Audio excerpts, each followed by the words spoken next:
start. Okay. There is some problem. I can't keep it here because of some issues. Kiran, can you able to see? Yes, See I the can see. video. Okay. So, in fact, the total strength of this particular subject, what I am handling is 30.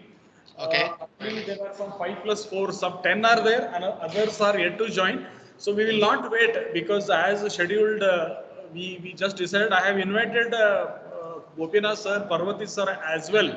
Uh, but they could not able to this thing like what you say join because of some other this thing. So we will continue as it is. So I will start sharing my screen. Done, and you can just go on telling. Okay. So you please And let me know. Please and let me can I know. switch off my video? So As you please. As you please. okay. Okay.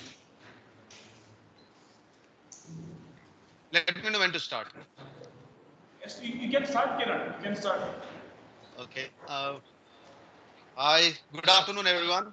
I hope everyone can hear me very clearly.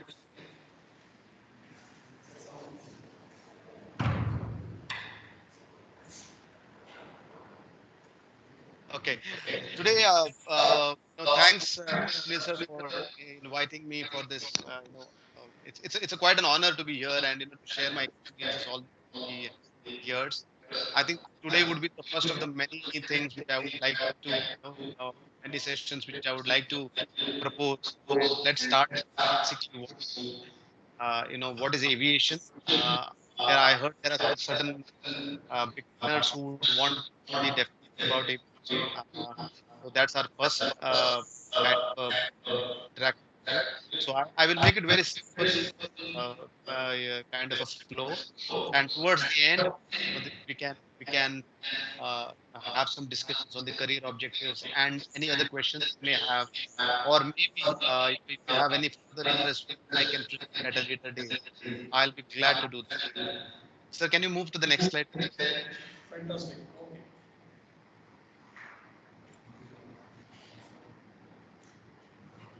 Yeah, Kiran, can you able to see? Kiran.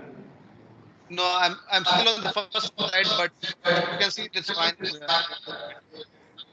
No, I started sharing actually. 1 second, 1 second. I think I had to minimize that. I'll do that. I'll do that. Yeah, I can see the second slide now. Now? Yeah, Now you can see. Yeah. I can see it. Yes, very clear. Clear? Yes, clear. Okay. Done, done. You Okay, can the objectives of this session, is basically as a quick tour on the Indian aviation industry basics, to outline the constituents of the commercial aviation industry, to have an overview of the functional aspects of each of the constituents in the value chain, to be aware of some business norms in the industry so that you know who are the big players out there in this industry, to have an overview of the domestic aviation market. You need to know and you need to understand how the terminology used in the aviation space and how the domestic aviation and who are the players in the market. Then quickly after this, we will move on to understand the impact of COVID, the most discussed topic now in the world, and also not only to paint a sad image of COVID, but also we will quickly go through a couple of slides on the recovery that we are seeing and what it means for you eventually. To discuss career opportunities and what's in store for you. Finally, if there is time left, we can make go and have a look at what it takes to become an aviation professional. Next slide, please. Yeah. Can you see, Kiran? Yeah. Okay, this is a bit about my profile. Uh, I've been the financial officer for Green Africa Airways. This is for you to read later. And a bit of a disclaimer because I'm quite a public person when it comes to disclosure of information. So I would rather make a disclaimer that most of the names which I've used here are just for the academic interest only, so that and for our for purpose of awareness. Next slide, please.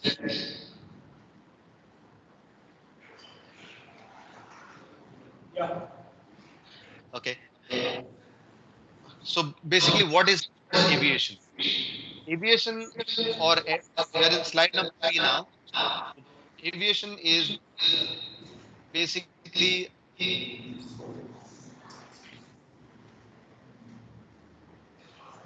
I'm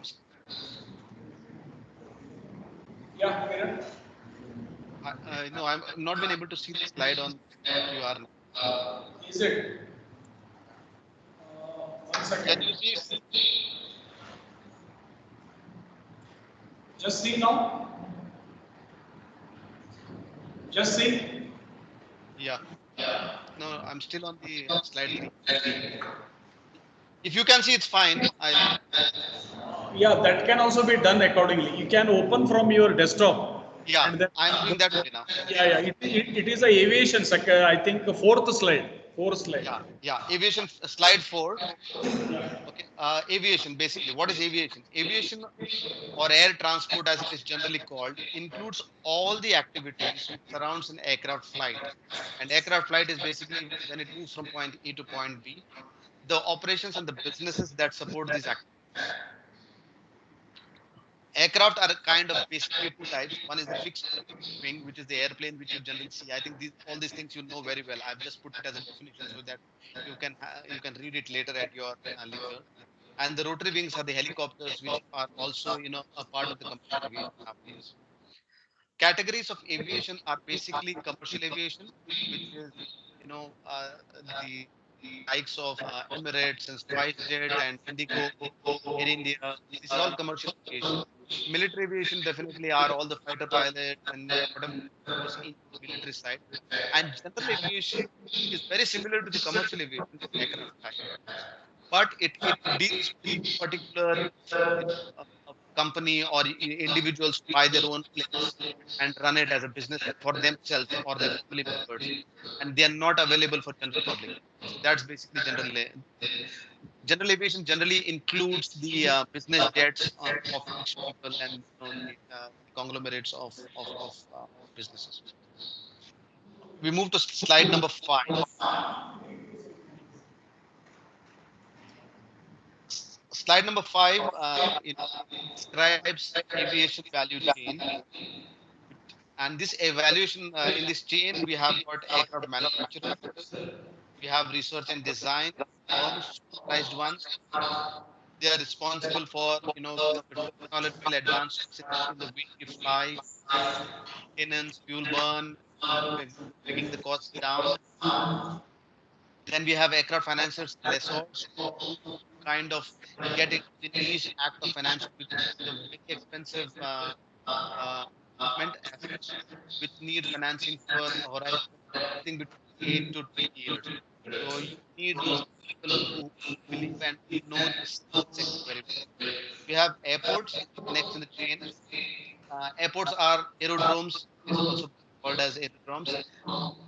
These are the ones which house the aircraft, where aircraft can take its flight, collect its passenger, where the people can land. Then you have support infrastructure in the form of ground handling, catering. Ground handling, we will come to the definitions a bit later, but ground handling companies and the catering companies. And the most important part of the entire value chain, apart from the airline itself, is the maintenance, repair, and the overall organization, MRO. And this is, but it should be particular interest for all you future engineers. Maintenance, repair. It's a booming industry. Yeah, India is untapped yet, and we'll come. We'll visit this point later in a bit greater detail. And obviously the last part is the one which has got a direct interface to the consumer, is the airlines. Across this runs a lot of specialized consultants, legal firms, insurance, financial advisory, investment banking, specialized consulting firms, which either cater to all of these elements in the value chain, or you know there are some who dedicate themselves only to the aircraft manufacturer, some who dedicate only to the airlines. But it's a mix of big names out there, which also, if someone wants to pursue law or financial services, can get into them. Move to slide number 6. Yeah. Yeah. So let's now talk a bit about each of them. I will take a bit more detail for aircraft manufacturers and airlines.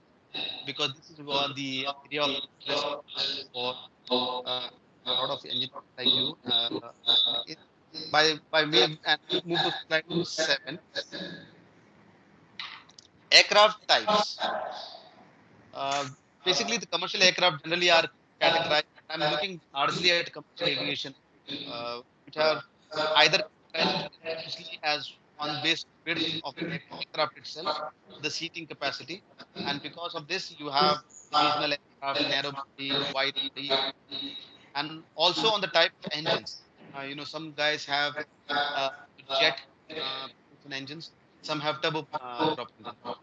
The huge propellers, if you have seen, if you go down to Hubli, you will see a lot of ATR aircraft flying into Bangalore. These are meant for, even I think Belgaum has a small airport which has some kind of aircraft. In the regional space, you have the Embraer jets, which are manufactured from Brazil. A Bombardier now, which has been taken over by a company called de Havilland. They are based out of Canada. We have the ATR turboprops, is based out of Toulouse, France, and we have Mitsubishi MRT's 620. A lot of these regional jets are catered for. These are generally between 40 seater, 70 seater to 110 seater. These fly uh, for people for short lengths. One. Second is when the demand is very thin, when you don't get 100 passengers per day, then people. That's why I mentioned the name of Lee and Welcome. These are regional airport. They get smaller planes. This is basically for sizing the demand available in a particular market. Then you have narrow bodies, which is the most common cash cow of a lot of airlines. And the famous manufacturers, Boeing and Airbus, produce a bulk of the narrow body. In fact, the 100 Chinese are coming with the Comac aircraft, and there is a Russian aircraft program also which should be coming out, but they are not into the market. So in the narrow bodies, you have Boeing 737-700s, 800s, 900s, the models of the aircraft which are named commonly. By the Airbus manufacturers, they have aircraft which are called 318, 319, 320, 321, 220. In the wide body space, which you have seen the bigger 747, 380s by Airbus. Okay, so these are the huge uh, twin aisle kind of wide body aircraft, and they fly longer distances than the narrow body. So basically, the definitions have arrived from the size or the length of travel which each of these aircraft, which is called a mission. The wide body mission generally ranges between 3.5-4 hours to somewhere around 15 hours to 5 hours. Narrow bodies anywhere between half an hour, 45 minutes to maybe 3 hours, 3.5 hours. Stretch up to 4.5 hours also. The regional planes do generally between 30 minutes to somewhere between 1.5 hours. So this is basically the broad way the commercial aviation aircraft are classified. So we move to the next slide, slide number Yeah. 8. Yes. Yeah. So a bit of discussion on the aircraft OEMs. OEMs are nothing but original equipment manufacturers. This is one industry which is so collaborative in nature, where the airframe, which is Boeing or Airbus or Embraer, manufactures the least. They are basically an assembly line, as we have seen in the top slide, and there are various manufacturers who give specialized equipment to the aircraft. Notably, if you see uh, engines, these are the core to an aircraft. They give the thrust to the aircraft. So the bigger manufacturers in this are GE, General Electric, Pratt & Whitney, Rolls-Royce, and you have Safran in France. So these are basically the big ones who do the engines for the aircraft. Then you have the avionics, which is the the technology part, which gives you a lot of fly-by-wire and automated flying, what we hear. And the bigger players in this are Honeywell and Rockwell Collins. Then Thales also, and there are a few more who do a small part, but these are the big ones, the Honeywell and the Rockwell Collins. So they design the software and the equipment required automation in the flight itself. We next move to wheels and brakes. Goodrich, Parker are two big manufacturers who produce wheels and brakes for the landing gear of the aircraft itself. And then obviously the one which is the most visible to the passengers is the seats itself. We have Recaro, we have got BE Aerospace, Zodiac. They manufacture the the seats. So basically, these are the main constituents of an aircraft. And by that, sir, are you guys there? Hello.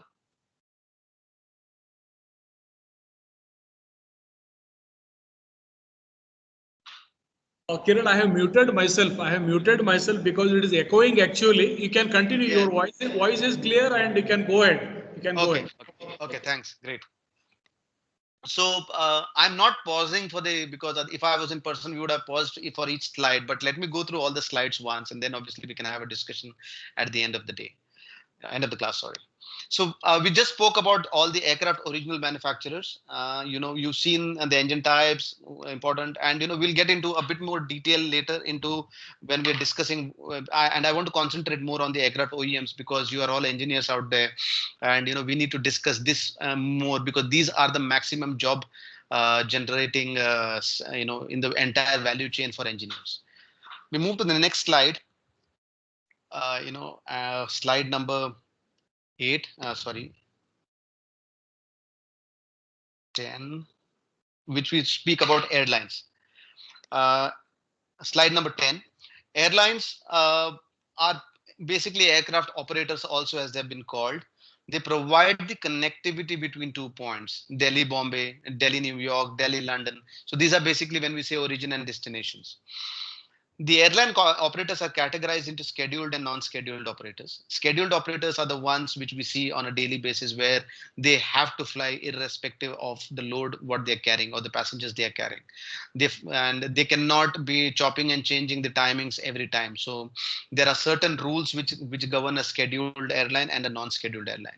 Non-scheduled airlines are the ones who where suppose you want to have a marriage party or some reunion party and you want to go and hire an aircraft or something like that, you can go to these now non-scheduled operators and because they are only waiting for people like us. It's a very small sector, uh, largely unorganized in India.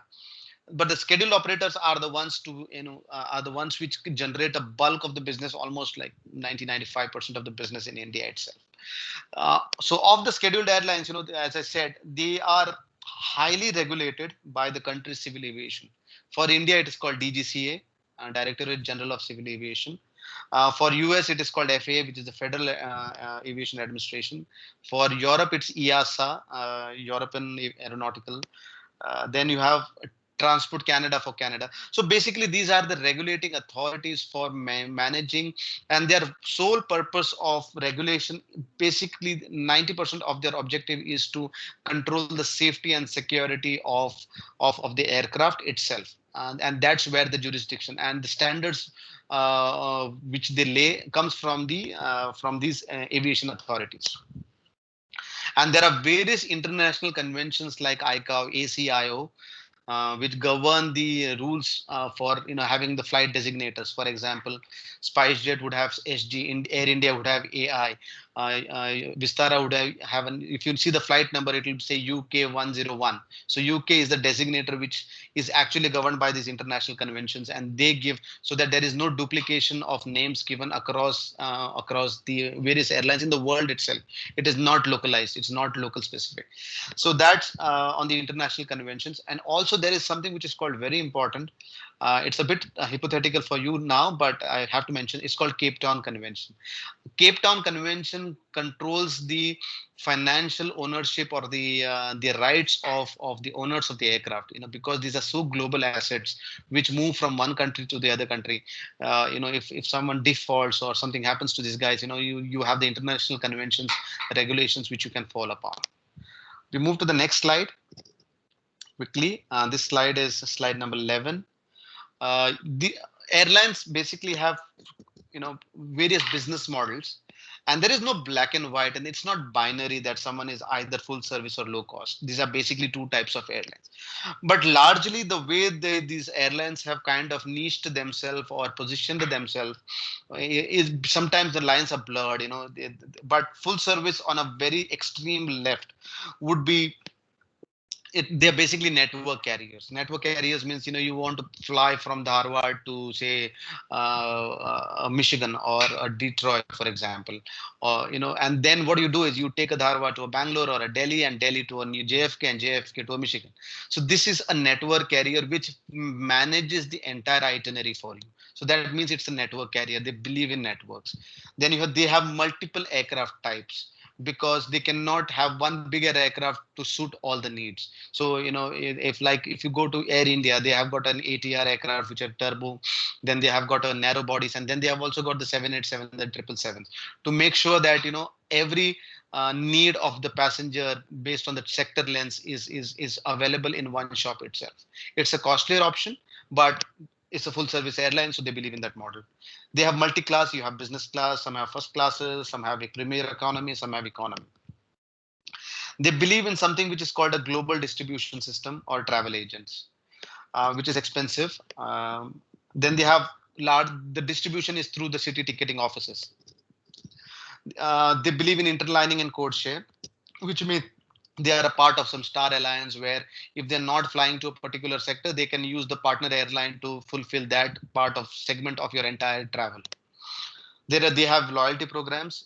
Emirates has one of the bigger loyalty program. Jet Airways had jet privilege closer to home, and obviously they have airport lounges where you can buy, if you're a business class traveler or you are a premium or you are a loyalty kind of a customer, you can use the lounges of these full service carriers. So these are on the extreme left: Emirates, Singapore Airlines, Continental, British Airways, Jet Airways, Kingfisher, Lufthansa are all there who do that. These are few names which came to my mind who kind of are a part of the full service carriers. Then you have the low cost, the evolving business for today's generation, for the Uber traveler, for the Ola travelers, for the persons who don't believe in lounges, who don't believe in tickets, who want life very simple. And this is driven out of the need for a value. Okay, value for what you pay. Okay, so this is the low cost model evolved across Southwest pioneers, EasyJet, then Air Asia started it very well, and now in India, Indigo, SpiceJet, Go Air are the ones who kind of lead the low cost revolution. Deccan started, but unfortunately they collapsed. But this is the low cost revolution, and which is now almost 60 to 70% of the capacity deployed across the world is now low cost, and that is because the travel from the super rich has now come to the mass. This caters to the mass travel, and that's why it's low cost does not mean cheap travel. Low cost means model, the way the airline is modeled on asset utilization, and we can go through this low cost maybe in the next session if you're really interested. I don't want to cover what is the low cost now because it's a huge subject in itself. But largely the features are point to point. They do A to B. They don't care if you want to go to from B to C. You book your own ticket from B to C. They have single aircraft types. They do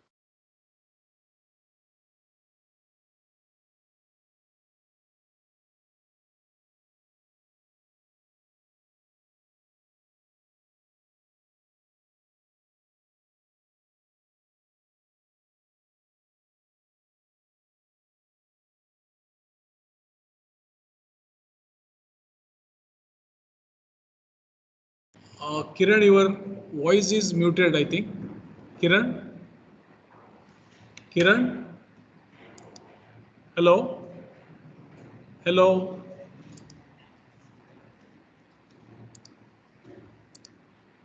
Hello? have only one Yeah. aircraft. Yeah. They may add another type, but that becomes a sub airline of their own, which has got a certain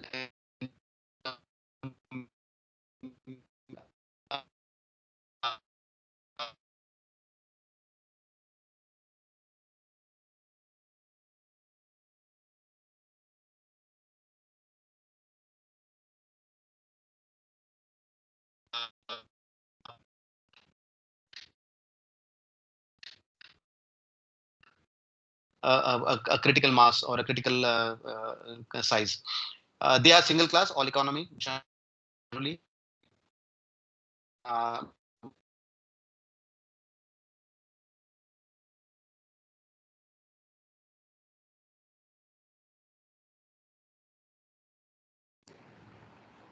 Kiran, your voice, I think it is breaking in between. Kiran?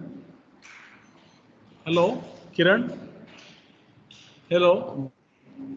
Yeah. Your voice is getting disturbed actually. Some break, continuity is not there. Mostly not general. Uh,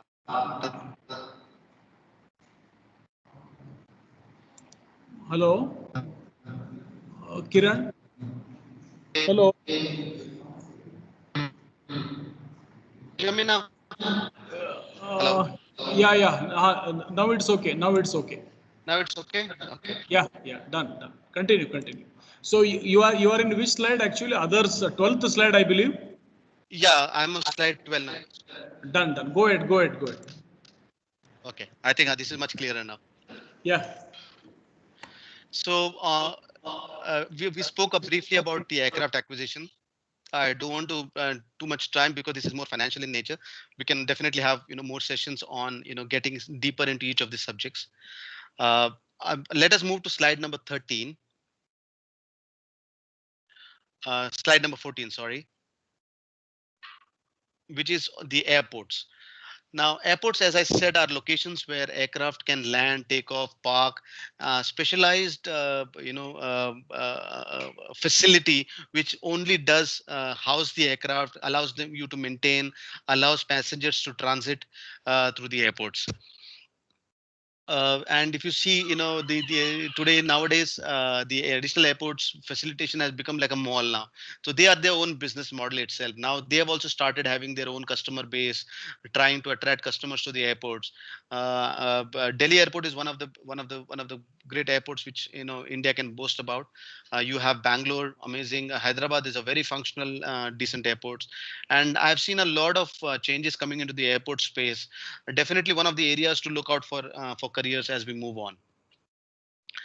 We slide number 15, ground handling. Ground handling are all those activities where you require to handle a flight once the aircraft has landed or take off.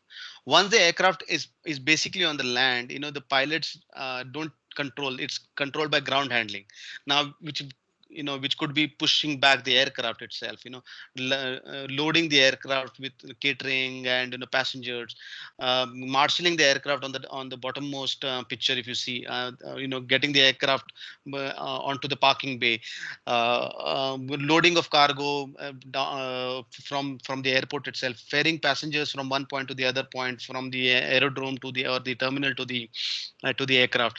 All this encompass something which is called a ground handling. Then you have flight catering.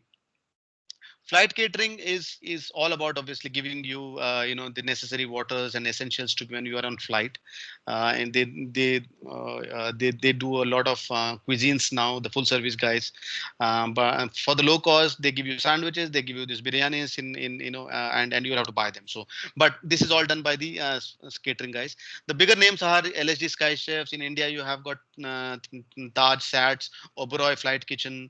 So they're big names in India now, uh, and they're quite big. They serve a lot of international market. And then the most interesting part for all of us, slide number 16, 17, is on information technology. This is where a lot of engineering talent is going now. A lot of because automation technology has become such a part of our lives now, right from booking and reservation systems to revenue management to flight operations, crew management, optimizing the crew, airport operations itself, cargo.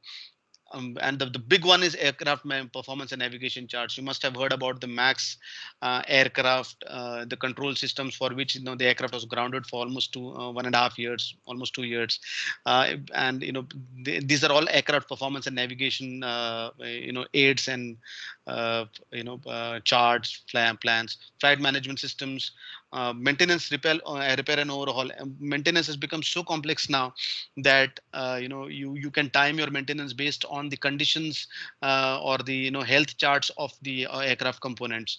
And there are predictive analysis which come for doing spot maintenance, deferred maintenance. These are names which are now used and aided only by technology. Enterprise resource planning, connecting the entire chain of aviation across, making transactions seamless. And then obviously you have the online portals and mobile apps, which is basically designed for the consumer at the end. um, Big names here are ARM, Sabre, Navitaire, which does the Navtech, which does the flight management, data navigation. Jepson, then you have SAP and Oracle, Russell Adams for maintenance.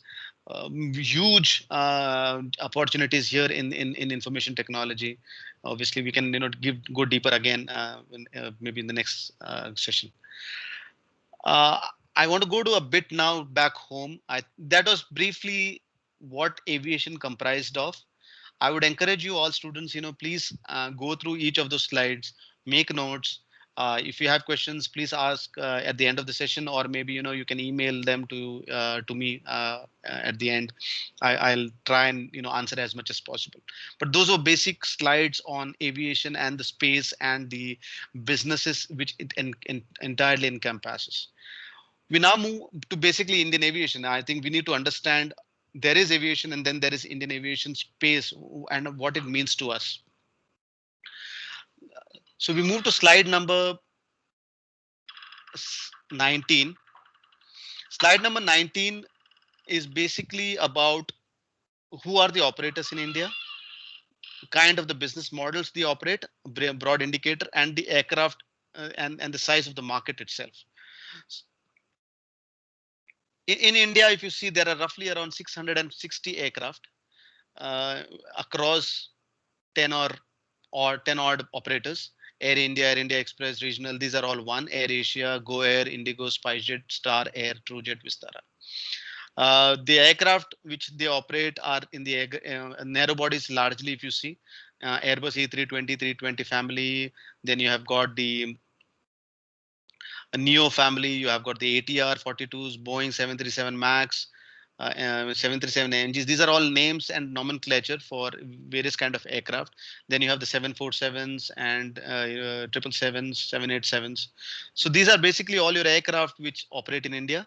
The ones which are marked in star are notionally the full service carriers: Air India, Air India Express, Asia India, Go Air, Indigo, SpiceJet. These are kindly modeled on the single class all economy configuration. We move to slide number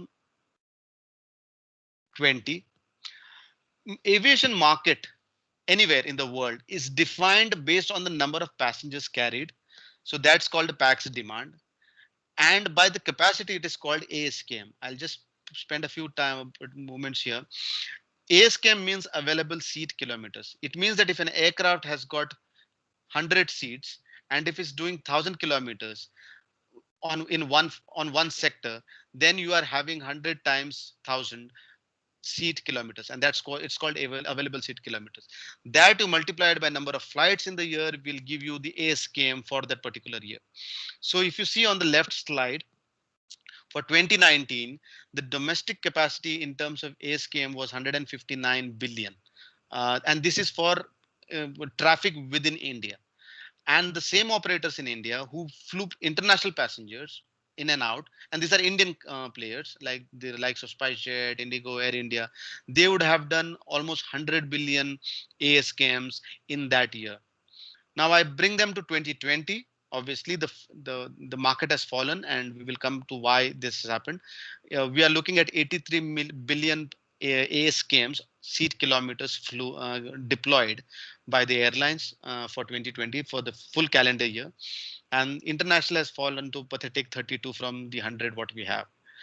The middle slide is on the capacity, just to give you an indication how much flights are done in a year. International was 1,059,000 flights in 2019. In 2020 is 543,000 flights. domestic in 2020.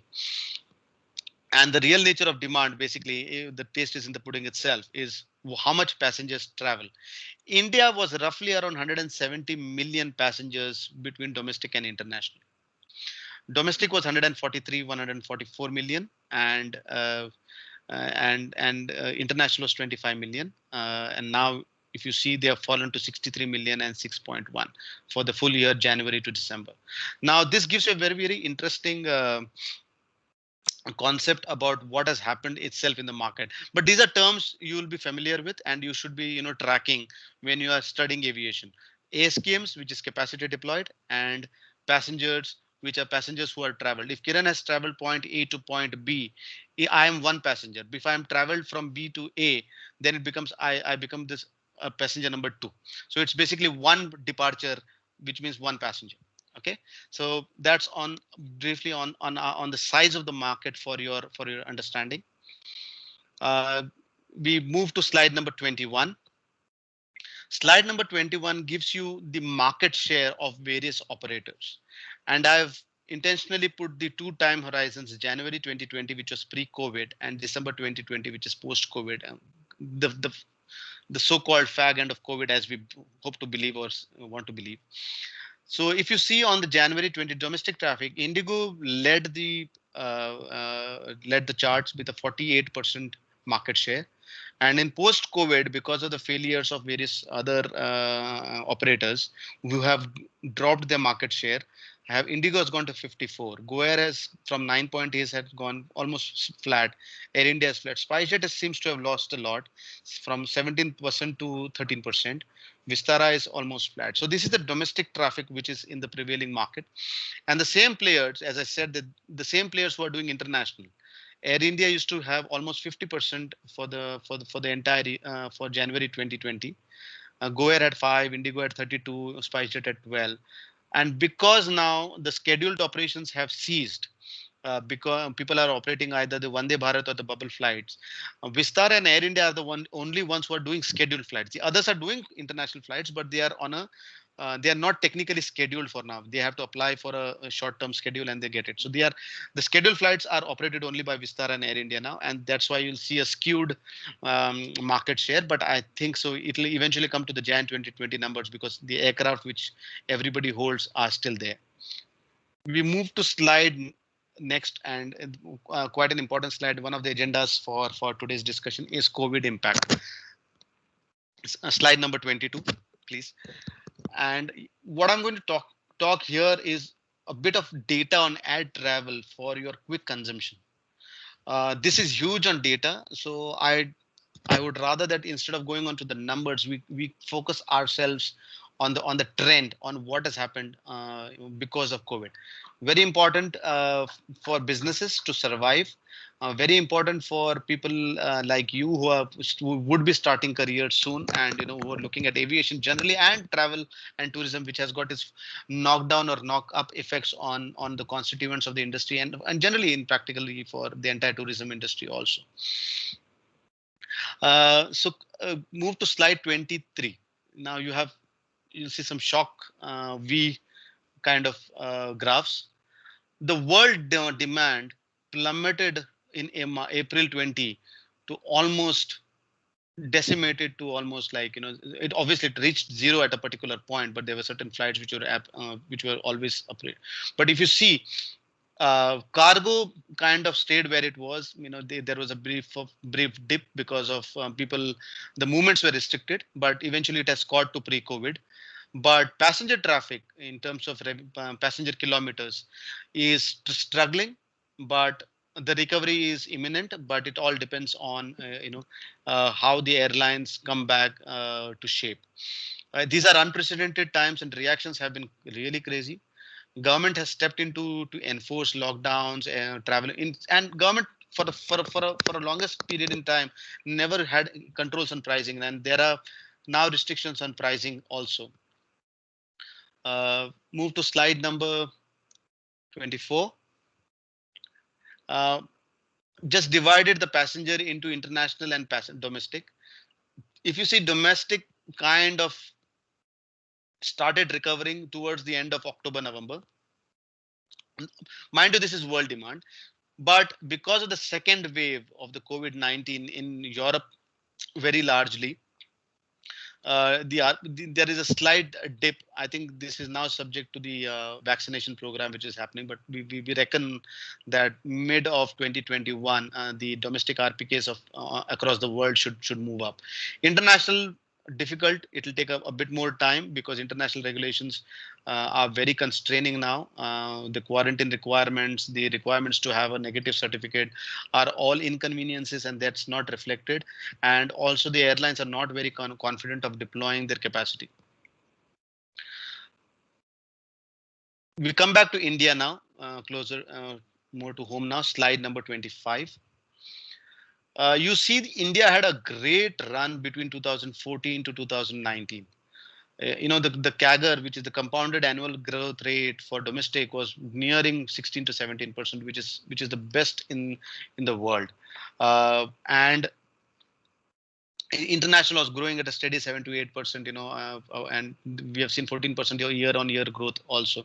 So if you see between 2000 and 2018, you saw an international growth of 14, and all this, the numbers which are there are millions of passengers, and for domestic in the orange one and gray for the international, and this will give you an indication of the market per month, per year for for India, and then you see what happens in 2019 to 2020. 2020, the demand fell by minus 56% for domestic and 75% for international. This is a 7-year chart. Now I'll just focus to slide number 12. Just give me a second.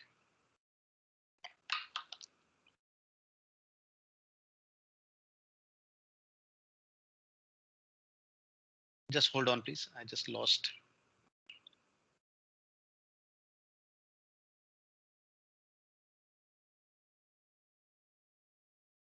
Yeah, slide number 26 is about Indian passenger demand, just narrowing it for 1 year.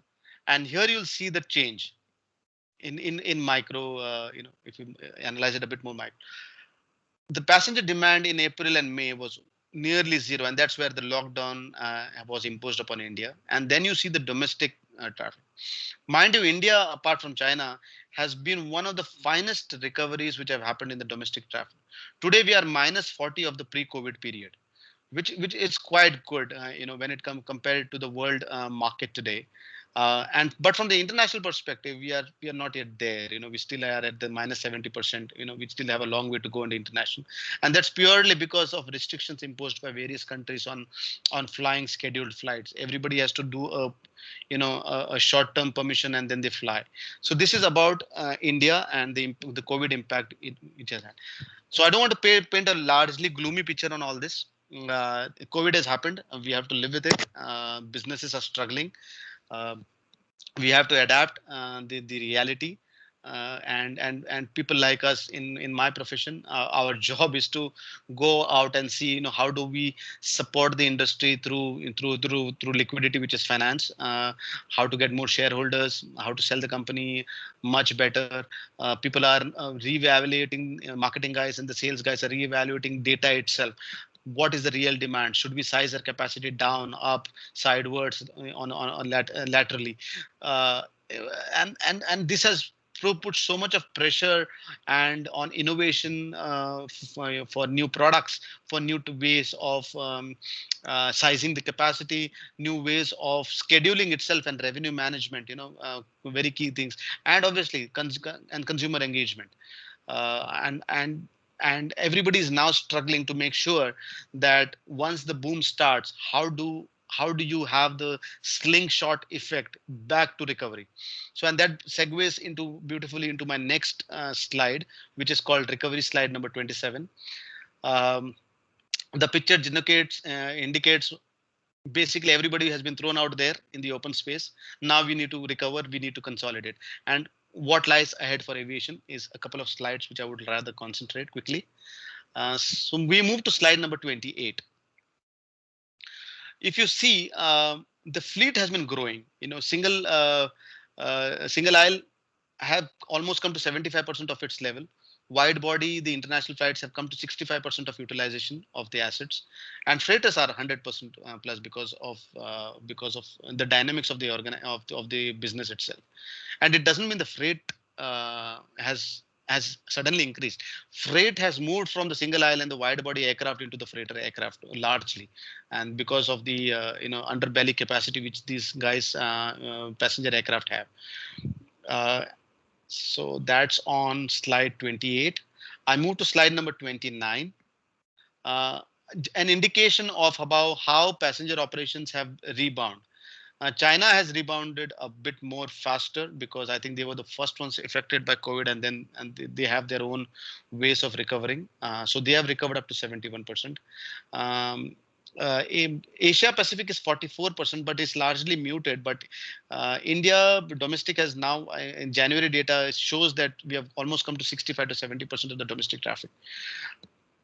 But across the world, we are looking at a 50% recovery still now, but there is more to grow. The only problem is the entire world has been subdued by the development in Europe, which is the fourth item, which is 27% recovery. And that's because of the second wave, which has affected Europe very, very much. Others generally are kind of on the upward trend, except China, a bit of a blip of a dip, but recover again, and Europe, which has to see a big recovery coming. But mind you, Europe is one of the big markets which people for international, and we are hoping to see that recover. How is recovery going to come up? We speak about that in slide 30.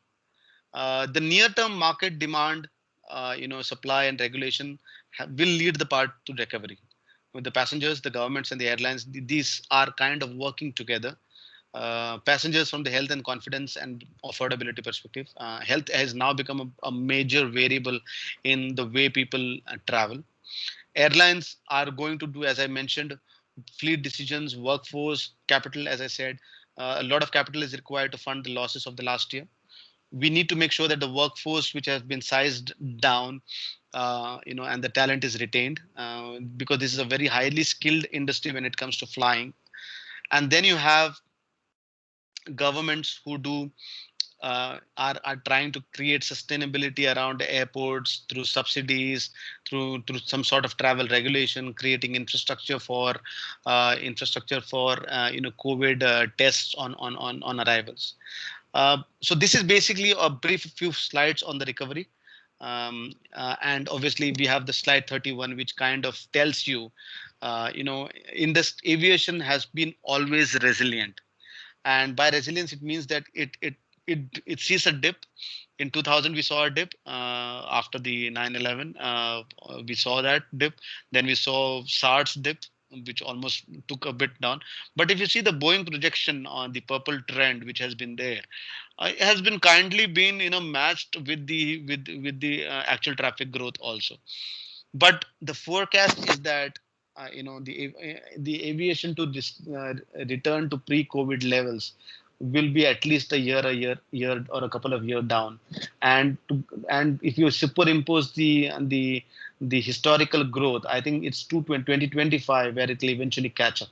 So we are 3-4 years down the road now. This has taken us basically 2 to 3 years back on growth itself. So that's basically on the COVID impact and the recovery process. Okay. And now I'll pause a bit. We'll go to career opportunities. I think I'm on time for the presentation. Career opportunities. I would rather make this a bit more discussions. Let me just start, and this is the last slide of the presentation, is on the aviation jobs. I'll just pause here, keep this as a placeholder for you to read. And if you have any questions, sir, please let me know.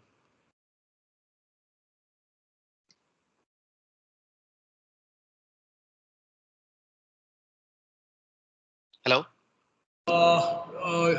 Yes, Kiranji. Yeah, can you hear me? Can you hear me? Yeah, I can hear you. Okay. So in fact, presentation, I think you have covered up all this thing. So this particular bit was more, I think students wanted to know. Anyway, I will be, with your permission, I will share this presentation if you don't have any problem. And Generally, quickly, if you can ramp up, like how the opportunities will start. In fact, I think you didn't told much about your this thing, how you jumped into this aviation sector Mhm. from I think NAL or BL. I don't remember exactly. You just shared that. So from that arena to aircraft, you jump. No. So how these budding guys can jump into? If you can able to quickly ramp up and then, so I think it will be of more help. If there are any other questions, I'll just pass on it to you. Okay, fantastic. Yeah. So yeah, I think that's an interesting question, and I always wanted to speak about it. I would have loved to do it live, but see, aviation is not an alien subject, okay, and people make it a lot difficult also sometimes to understand. But for a pure engineering perspective, someone is either you have to go technical or you have to go to the management side. But if you want to go technical, which is basically technology, aircraft manufacturing, aerospace engineering, you have a lot of and things are going to shape. There is a lot of manufacturing happen. Make in India itself has brought up a lot of Boeing equipment manufacturing into India. So that is one clear path. BTechs, engineers, and specializing into aerospace also will have a lot of scope into. But for people to jump into aviation technology, I think you need to get into a bit more of specialization to understand more about flying, more about manufacturing of aviation. And I think for that you have got a lot of courses which are available there. A lot of universities like Embry-Riddle also do a lot of masters.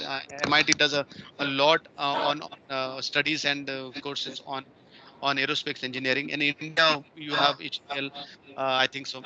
So there is a lot of scope for people who want to get into hardcore manufacturing, design, technology for the computer science engineers out there to get into the artificial intelligence space, to get into the data engineering space, to get into the aircraft flying itself. The way the avionic systems have been designed by Rockwell Collins and Honeywell. So these are the avenues for you when it comes to the technology side of it. From a management perspective, for guys like me who have jumped the gun now from technology to management, basically you need to get into. For me, it was a bit easier. I think I did not do any qualification, but I just moved on from hardcore steel industry. Then I got into corporate finance itself there, and then jump was easy because I was already into corporate finance, and then I changed into aviation. But for aviation, you need to understand operations management, aviation maintenance, cyber security on aviation, aviation law, and for that you need to do an MBA graduate now, and that's where the career path and financial services is quite important. If you can do your IMs or you can do your MBAs in management, great. If you can do anything on aviation management, nothing like a lot of scope out there.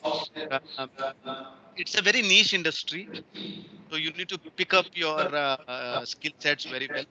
You should be really interested. They have got very high barriers of entry for people. So obviously, the examinations, the tests are quite structured, right? Because there are only limited players in aviation.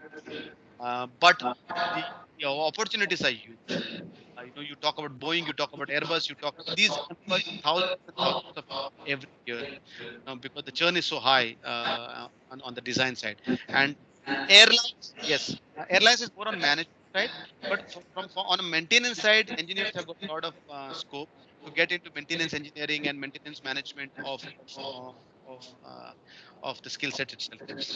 I know some engineers, me, who have gone into flying also because it's very lucrative. The only problem is that engineering nothing has to do with flying at the end of the day. It just gives you a better way of earning money.